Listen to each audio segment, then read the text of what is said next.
Okay, everybody, now we're going to continue on with Lake Mirror Classic Car Show.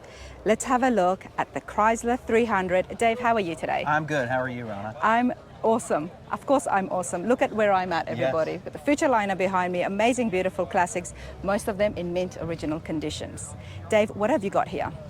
Well, this is a 1955 Chrysler 300. There were 1,725 of them produced. And according to the Chrysler 300 Club, there's about 275 that are remaining on the planet, of which about 50 of them are drivable. Wow. So this is one of the 50 drivable Chrysler 300s. The majority of this car is all original. What's not original about the car is the paint. I painted it, had it painted about 20 years ago in Cincinnati, Ohio. Everything else is original on the car, with the exception of the rubber and the fluids and things like that. But the interior, as you can see, it still has, you know, it's the old original interior. Here, I'll open the door for you. And oh wow, I did not I thought it was wood grain. No, it's leather. No, that's actually vinyl. That's vinyl. Old vinyl. But what's interesting about this car is the provenance behind the car, and I'll show you here. You can see the oil changes actually starting here from 1955. Wow.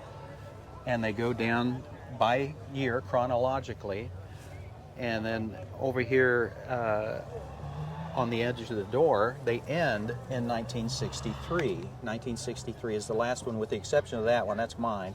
But this is the last one. You can see it's dated 1963. And there's a reason behind that. The history of the car, when the car left the Chrysler plant, it went to the New York Yankees. It's considered an MVP car. An MVP car? MVP car. And that's what does that mean? That's what's on the actual document where it's actually designated as an MVP car. What that means is it goes to a baseball club. The baseball club manager at the time, in 1955, made the determination as to who got which car. Okay. Now, new cars in 1955 came out in October of 1954. Okay. They were introduced in the fall of the year before. Yep. Right? So Mickey Mantle had already gotten his Corvette, and I think Phil Rizzuto got a Dodge, and the other ball players got their DeSotos, their Packards. Mickey Mantle had gotten his Corvette, and then the other cars, they had, you know, Buicks, DeSotos, Packards, Thunderbirds, et cetera, and they all went to the different baseball players, but they got theirs early in the year or late in the year before, yep. You know, 1954. Well, this car was not produced. They didn't start making this car until March of 1955, so it was already 6 months late coming to the market. And all the MVPs had already gotten their cars? They had already gotten their cars. Okay. So this one was actually produced in early May of 1955, and it was delivered to the Yankees in late May of 1955. Casey Stengel, the manager of the Yankees, took possession of the car, and he had it for about 2 weeks. And he needed a seasoned outfielder to go to the newly formed Kansas City Athletics to help train their outfielders. Well, the oldest baseball player in baseball at the time was Enos Slaughter.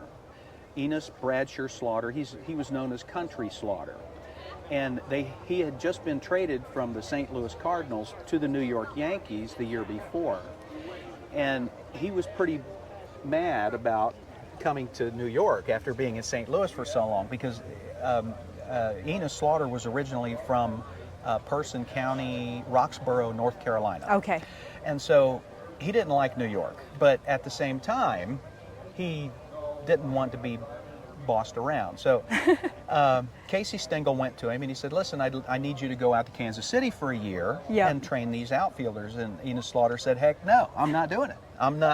Forget you. It's the perks of being a seasoned player. You get to say no when you want. Yeah, and at the time, I think his paycheck was around $20,000 a year. And Casey had no control over his paycheck. Mm-hmm. The managers didn't control that. But what Casey did have was this 1955 Chrysler 300. Wow, to entice him. And so he went to him and he said, listen, I got this new car that nobody knows about. It's got a big engine in it and it's pretty fast. It's got a speedometer. It goes to 150, you know, that kind of thing. And so The bottom line is Casey Stengel made the agreement with Enos Slaughter to go to Kansas City for a year and then come back to New York, which is what happened. And This is the car that made this it. car. This is the car that changed his mind. This is what changed his mind. And this, by the way, that information came from his brother, Robert Slaughter, from Roxborough, North Carolina, about 20 years ago after I got this car. So, Now, you told me that 20 years ago, Yeah. this is where it was painted. yes. Yeah, it came out of a barn. 20 years ago, it came out of a barn. Came out of a barn. It had sat in the barn for 40 years. Wow. So the chronology of the car, the provenance of the car, it went from Chrysler Corporation to the New York Yankees. Enos Slaughter owned it. He titled it in North Carolina, drove it back and forth between North Carolina and New York and Kansas City. He put around 85,000 miles on it or so in 6 years. Wow. The addition, that's when he retired from baseball, 1960. I was going to say that's a fair bit of miles for just Around- 6 years, right, but he was around- retired, enjoying right. himself. And then the car sat for, from 1960 to 1963 is when it sat at the stadium in New York, at Wow. Yankee Stadium. And it was sold to Leonard Schultes of Howcattsville, New York for $550. And it was sold through another baseball player named Cleet Boyer. Wow. Now, how do I know all of this stuff? How do you know all this stuff, I'll David? show you. We'll come back and go inside in a moment. I have done plenty of research. I bet you have. So- Okay, we have some signatures here as Yes. well. And I'll tell you about those in just a minute. This is Enos Slaughter's briefcase. This was in the trunk of the car. It has Wow. documents inside, and it had documents inside. There's a bunch of, here, for example, here's an old pack of chewing tobacco. It still has the tobacco in it, and it's signed by different baseball players. There's Red Schoendienst signatures. There's Roger somebody. Wow. The different baseball players have signed this thing. Have you taken that to get authenticated at all? No, I haven't. And That's something you should do. I want to do that, but it costs a fortune to do that, and I'm Oh, not paid. okay. I didn't know. But this all came with the car, and Oh, then wow. so now you've got all of these documents that came with the car to verify, along with photos. Now, I'm guessing you've shown all of this to the judges, David. I haven't shown anything to the judges yet. Oh, you haven't? But these are just things that were inside the briefcase, and Wow. they were just scattered around. Old newspapers, pictures of baseball. That's Casey Stengel here. There's Enos Slaughter.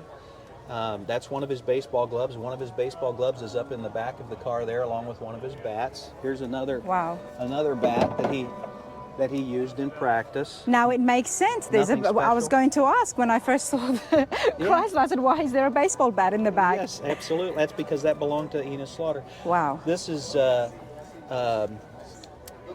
Branch Rickey.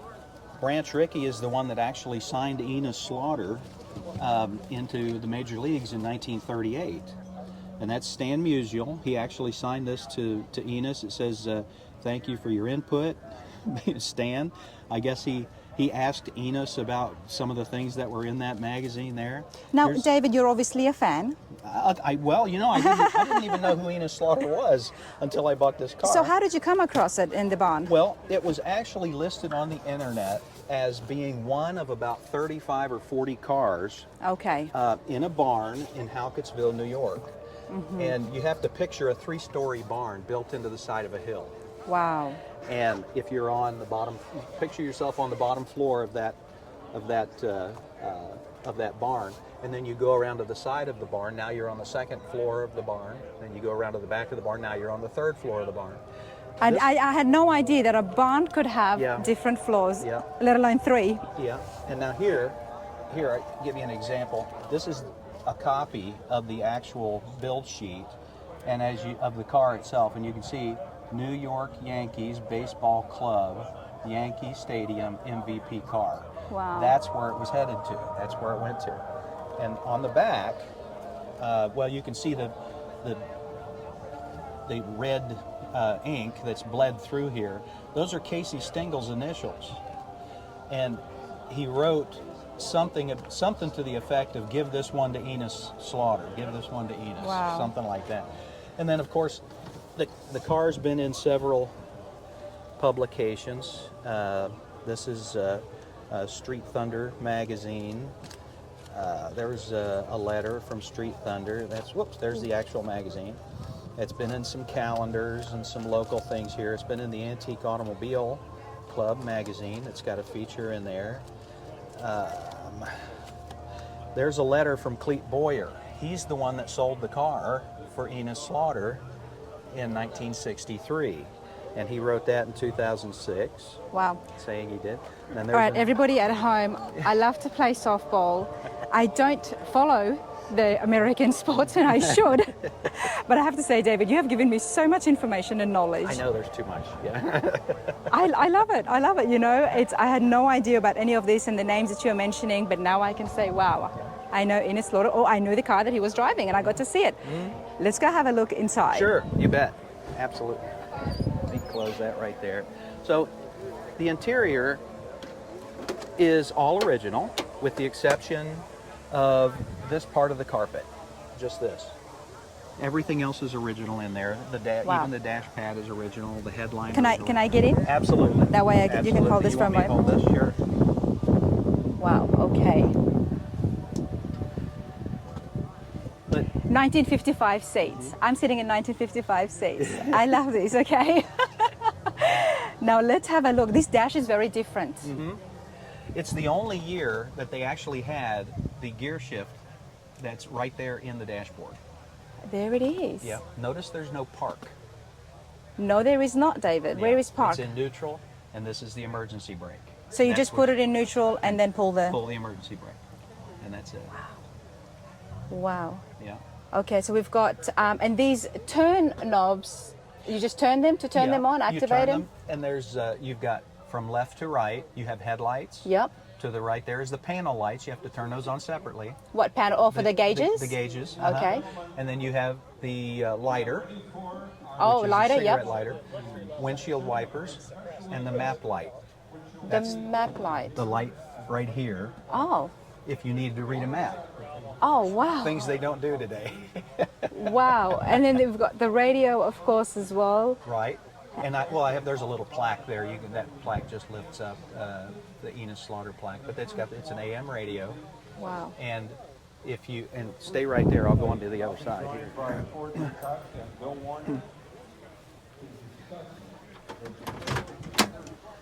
So this It's is what pretty roomy. I mean, if we just have a look in the back here, right. you could easily have fitted 4 to 5 people. Oh yeah, it's a good sized car. And the reason I have not replaced this leather is because of the provenance of the car. Enos Slaughter's DNA is in this leather.